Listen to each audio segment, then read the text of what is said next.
माखनलाल चतुर्वेदी इस काव्य खंड के जो कवि हैं, माखनलाल चतुर्वेदी यहाँ लिखते हैं कैदी और कोकिला। क्या लिखते हैं? कैदी और कोकिला। कैसे?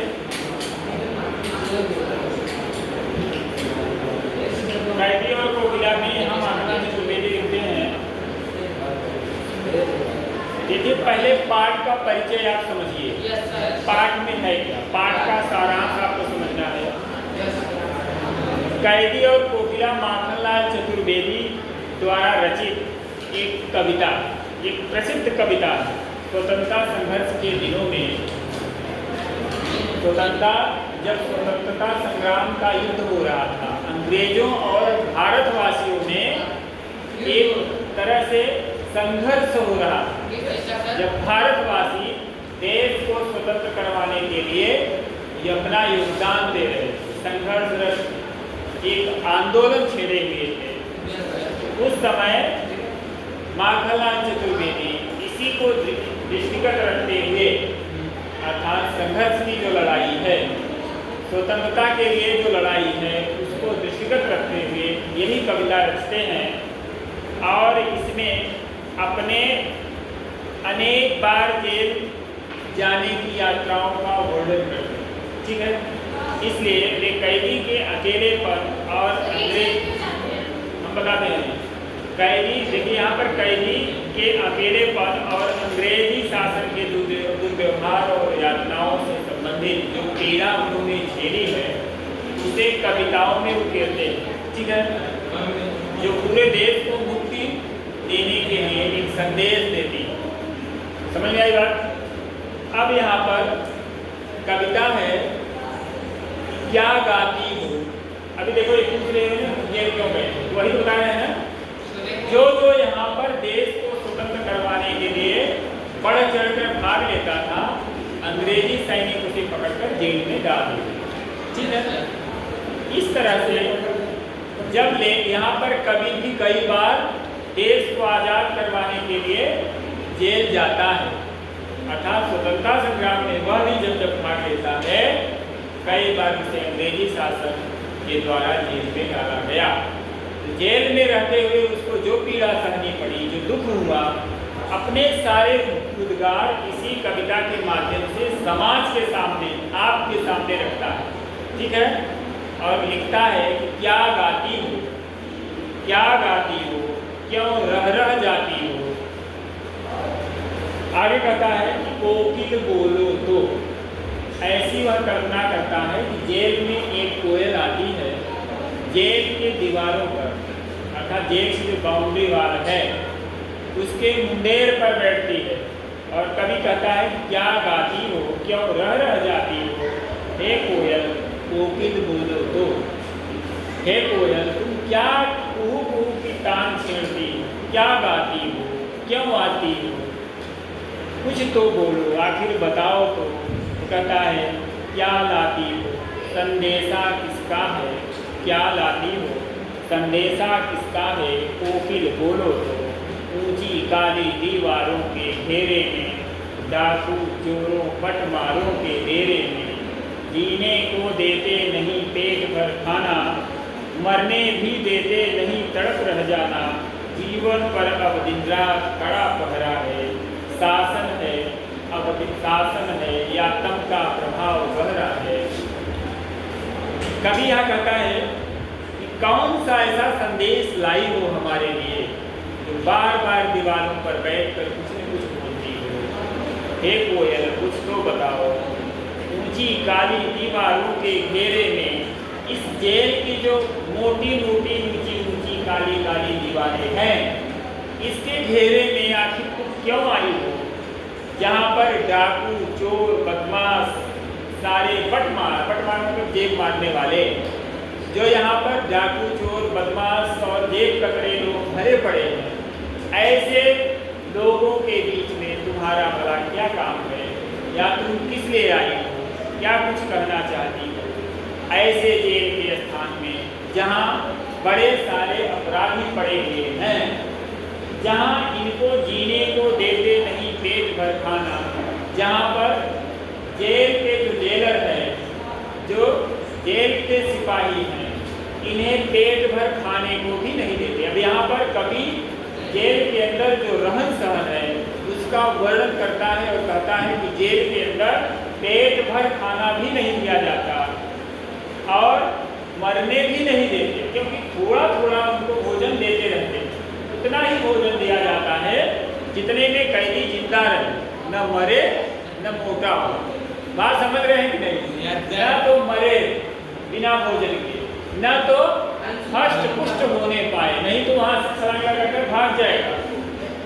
तो यहाँ पर कवि कहता है कि जीने को देते नहीं पेट भर खाना, मरने भी देते नहीं तड़प रह जाना। जब जीने के लिए पेट भर खाना भी नहीं देते और मरने के लिए भी नहीं छोड़ते तथा थोड़ा थोड़ा देते रहते हैं, जिससे वहाँ पर जो कैदी हैं, जो उस जमाने में कैदी हुआ करते थे अंग्रेजी शासन में, वे भोजन के बिना तड़पते रहते थे, तड़प तड़प कर वहाँ पर जीवन यापन करते थे। आगे कभी कहता है जीवन पर अब दिन रात कड़ा पहरा है। यहाँ पर माखनलाल चतुर्वेदी कहते हैं कि जीवन पर अब दिन रात कड़ा पहरा है, शासन है या तम का प्रभाव गहरा है। तो यहाँ पर माखनलाल चतुर्वेदी कहते हैं जो वहाँ का जीवन है, जो जेल के अंदर का जीवन है, उस पर सिपाहियों द्वारा कड़ी से कड़ी निगरानी रखी जाती है। इतना कड़ा शासन है कि कोई वहाँ से इधर से उधर नहीं जा सकता। तो कभी कल्पना करता है, कहता है कि ऐसा है कि अंग्रेजी शासन का कड़ा पहरा है, या मुझे लगता है कि कोई रात है जिसका यहाँ पर बड़ा अंधेरा है, जिसकी वजह से बड़ा अंधेरा है, कुछ सूझता नहीं, कुछ दिखाई नहीं देता। आगे कहता है कि हिमकर निराश कर, देखिए हिमकर निराश कर चला रात भी काली, हिमकर निराश कर चला रात भी काली, इस समय कालिमा मई जगी क्यों आली, क्यों भूख पड़ी वेदना बोझ वाली सी, कोकिल बोलो तो। आगे यहाँ कभी कहता है कि हिमकर निराश कर चला रात भी काली, इस समय कालिमा मई जगी क्यों आली। तो कहता है हे कोयल, यहाँ पर जिस तरीके से, अच्छा उस समय ठंड का, जाड़े का मौसम था, कभी कह रहा है कि ऐसी ठंड भरी रातों में जहाँ पर बर्फ जैसी गलन है, ऐसी रात में तुम क्यों आई, आखिर क्या जानना चाहती हो। तो आगे कहता है कि क्यों धूप पड़ी, क्यों कुहू कुहू का तान छेड़ रही हो, आखिर में क्या जानना चाहती हो। कहता है क्यों धूप पड़ी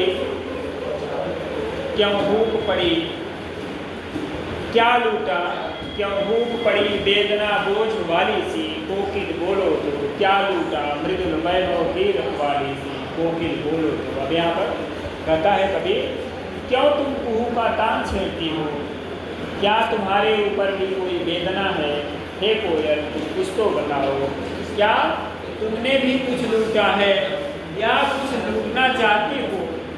मृदुल वैभव की रखवाली सी, तुम तो बड़े मीठे स्वरों की रानी हो, तुम तो बड़ा मीठा बोलती हो, लेकिन फिर भी यहाँ क्यों आई हो, हे कोयल कुछ तो बताओ। फिर अगला जब यहाँ पर पद्य शुरू होता है तो इसमें कभी कहता है क्या हुई बावली। अब यहाँ माखनलाल चतुर्वेदी अगले वाले में कहते हैं क्या हुई बावली अर्धरात्रि को चीखी। ध्यान दीजिएगा, कहते हैं क्यों हुई बावली अर्धरात्रि को चीखी, कोकिल बोलो किस दर दावा नल की ज्वालाए नैने की, कोकिल बोलो तो। यहाँ चतुर्वेदी जी कहते हैं कि मतलब कहते हैं क्यों हुई बावली, हे कोयल तुम क्या पगला गई हो इस 12 बजे की अर्धरात्रि में। कभी कल्पना करता है कोयल से बात करते हुए कहता है क्या तुम पागल हो गई हो, क्या पगला गई हो, क्या बावली हो गई हो, इस 12 बजे की अर्धरात्रि में तुम यहाँ क्यों आई हो, जहाँ पर अनेक बहुत सारे कष्ट दिए जाते हैं, कष्टों की ज्वालाएं भड़काई जाती हैं। हे कोयल आखिर तुम्हारा यहाँ आकर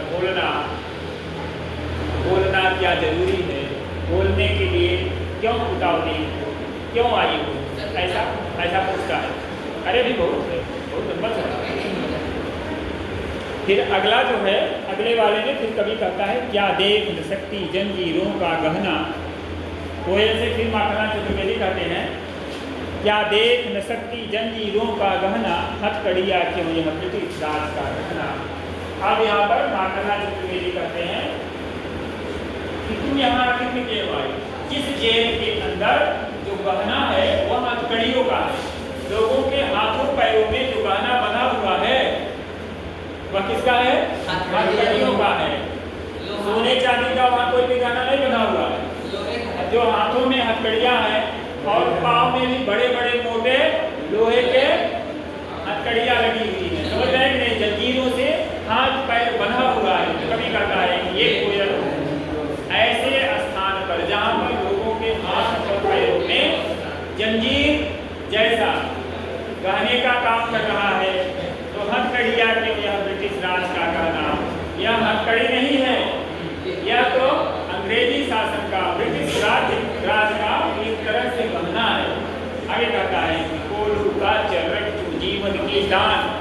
अब यहाँ पर कभी कहता है कि जहाँ पर जैसे हम लोग अपने अपने घरों में एक संगीत सुनते हैं, तो जेल में जो संगीत सुनाई देता है, कहता है कि यहाँ पर जो कैदी हैं उनसे कोल्हू चलाया जाता है और उस कोल्हू की आवाज़ चरकचू अर्थात चर्रकचू की आवाज़ निकलती है। जब देखिए कोई पत्थर से पत्थर घिसता है या लकड़ी से लकड़ी घिसती है, तो चर्रकचू की आवाज़ आती है ना, तो कहता है कि कोल्हू का चर्रकचू जीवन की तान। जहाँ पर जीवन का स्वर ही यही है, जिसे सुनकर हम लोग संगीत अब समझने लगे हैं। तो मिट्टी पर अंगुलियों ने लिखे गान। यहाँ पर कोई कागज नहीं है, कोई कलम नहीं है। हमें जो कुछ भी लिखना होता है, जो संगीत या गान या कविताएं लिखना है, उसे हम अपने अंगुलियों का माध्यम बनाकर किसी मिट्टी में लिखा करते हैं। तो आगे कहता है कि हूँ मोट खींचता लगा पेट पर जुआ, हूँ मोट खींचता लगा पेट पर जुआ, खाली करता हूँ ब्रिटिश अकड़ का धुआं। मैं यहाँ पर अपना क्या करता हूँ, अपने पेट को संभाल कर, अर्थात खाली पेट में कुछ भी नहीं है, फिर भी अंग्रेजी शासन की जो अकड़ है उसे मैं निकालना चाहता हूँ। ऐसे अंग्रेजी शासन की जो कुएं में पानी रूपी अकड़ भरी हुई है, उसे मैं मानो मोट के द्वारा खींचता हूँ। मोट एक चमड़े की बनी हुई थैली होती है बड़ी सी, जिसको पुराने जमाने में कुओं में डालकर पानी निकाला जाता था बैलों से, और उससे खेतों की सिंचाई की जाती थी। ठीक है, तो चमड़े का बड़ा भारी भी होता था। कहता है कि मोट खींचता लगा पेट पर जुआ, खाली करता हूँ ब्रिटिश अकड़ का धुआं।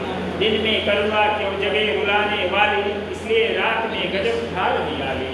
दिन में कभी किसी का एक दूसरे से हमदर्द नहीं होता, लेकिन रात में, दिन में तो किसी का एक दूसरे से कोई हमदर्द नहीं होता, कोई दिखता नहीं है।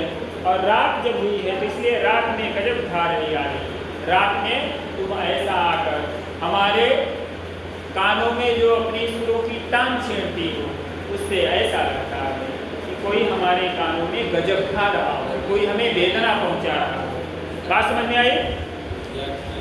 अभी और आगे है, इसको बताएंगे फिर बाद में।